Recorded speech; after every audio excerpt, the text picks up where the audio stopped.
Bismillahirrahmanirrahim. Assalamu alaikum. I welcome all of you to another session of most important MCQs on the Cooperative Societies Act 1925. उम्मीद है आप सब लोग खैरियत से होंगे और आपकी तैयारी अच्छी चल रही होगी। आज के सेशन में हम चैप्टर 2 के क्वेश्चन नंबर 41 से 50 तक हम कवर करेंगे। तो आइए चलते हैं, स्टार्ट करते हैं। क्वेश्चन नंबर 41 में वो पूछता है who can assist the registrar under section 4। Option A है हमारे पास any government employee, option B है persons appointed by government, option C है सोसाइटी मेंबर्स, ऑप्शन डी है पुलिस ऑफिसर्स। तो याद रखिएगा सेक्शन 4 के तहत गवर्नमेंट के पास ये अथॉरिटी होती है कि वो रजिस्ट्रार की असिस्टेंस के लिए एक या ज़्यादा अफराद अपॉइंट कर सकती है और उन्हें रजिस्ट्रार की पावर्स भी डेलीगेट कर सकती है। तो फिर इसका क्या जवाब होगा हमारे पास? Option B, persons appointed by government. आगे जी question number 42, which code governs registrar's such powers under section 4A।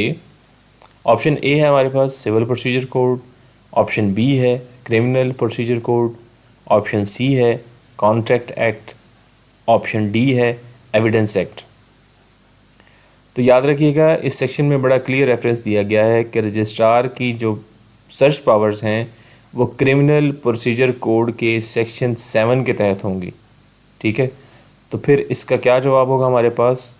Option B, criminal procedure code. आगे जी हमारे पास question number 43, how are registrar's amendment powers limited under section 16A। Option A हमारे पास member voting, option B है through appeal to secretary cooperatives, option C है court supervision, option D है government veto. तो इस सेक्शन में पता चलता है कि रजिस्ट्रार की जो अमेंडमेंट की जो डिसीजन है उसके खिलाफ अगर अपील करनी हो तो वो सेक्रेटरी कोऑपरेटिव के पास की जा सकती है। ठीक है, तो फिर इसका क्या जवाब होगा? Option B, through appeal to secretary cooperatives.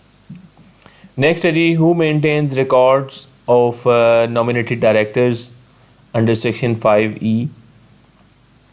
तो याद रखिएगा कि सेक्शन 5E में वाज़ेह है कि तमाम सोसाइटियों के नॉमिनेटेड डायरेक्टर्स का up to date record registrar के पास होना चाहिए। ठीक है, तो फिर इसका क्या जवाब होगा? Option B, registrar. आगे जी, which liability applies when societies are members of other societies under section 5A। Option A है हमारे पास अनलिमिटेड, ऑप्शन बी है लिमिटेड, ऑप्शन सी है नो लाइबिलिटी, ऑप्शन डी है शेयर्ड लाइबिलिटी। तो सेक्शन 5E के प्रोविजन में ये बात एक्सप्लिसिटली स्टेटेड है कि अगर एक सोसाइटी का कोई मेंबर ख़ुद एक सोसाइटी हो तो उसकी लाइबिलिटी लिमिटेड होगी। तो इसका क्या जवाब होगा? Option B. आगे जी question 46, when is registrar's decision on liability final under section 5। Option A हमारे पास ऑलवेज, ऑप्शन बी है at registration time, option C है आफ्टर 5 years, ऑप्शन डी है अपॉन मेंबर वोटिंग। तो सेक्शन 5 का दूसरा प्रोविजन ये क्लियरली स्टेट करता है कि रजिस्ट्रेशन के वक्त रजिस्ट्रार का लाइबिलिटी के नेचर के बारे में डिसीजन हतमी होगा। तो फिर इसका क्या जवाब होगा? Option B, at registration time. Next है जी, what can't directors do regarding membership rights under section 5F। Option A हमारे पास अटेंड मीटिंग्स, ऑप्शन बी है nominate others to exercise rights, option C है वोट, ऑप्शन डी है receive dividends.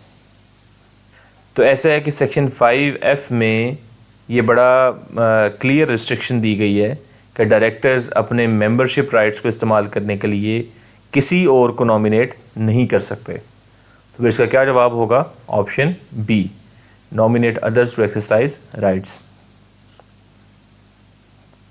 आगे जी question number 48, what must housing societies have in their names under section 7 subsection 3। Option A हमारे पास housing, option B है limited if applicable, option C है cooperative, option D है society. तो section 7 subsection 3 के तहत अगर किसी हाउसिंग सोसाइटी की लाइबिलिटी लिमिटेड हो तो उसके नाम का आखिरी वर्ड लिमिटेड होना मैंडेटरी है, लाजमी है। तो इसका जवाब होगा option B, limited if applicable. आगे जी second last question, what is the minimum age requirement for individual membership under section 7A class A. Option A है हमारे पास 16 ईयर्स, ऑप्शन बी है 18 ईयर्स, ऑप्शन सी है 21 ईयर्स, ऑप्शन डी है 25 years. तो ऐसा है कि इस सेक्शन के तहत किसी इंडिविजुअल के लिए सोसाइटी का मेंबर बनने के लिए कम अज़ कम एज 18 साल होना लाजमी है। ठीक है, तो इसका जवाब होगा 18 ईयर्स। आगे जी हमारा आज का आखिरी question, what must merger resolutions include under section 15A class 1। Option A है terms and conditions of merger, option B है new committee names, option C है financial audit details, option D है मेंबर एम्प्लॉयमेंट टर्म्स। तो ऐसा है कि इस section के अंदर मर्जर रेजोल्यूशन में जो रिकमेंडेड मर्जर है उसकी तमाम तरह की टर्म्स एंड कंडीशन शामिल होना लाजमी है। तो इसका क्या जवाब होगा? Option A, terms and conditions of merger. तो ये था हमारा आज का सेशन। उम्मीद करता हूँ आप लोगों को पसंद आया होगा और कुछ ना कुछ आपने ज़रूर सीखा होगा। इंशाल्लाह बहुत से इंपॉर्टेंट क्वेश्चंस के साथ और बहुत सी वैल्यूएबल इन्फॉर्मेशन के साथ आइंदा वीडियो में आपके साथ दोबारा मुलाकात होगी।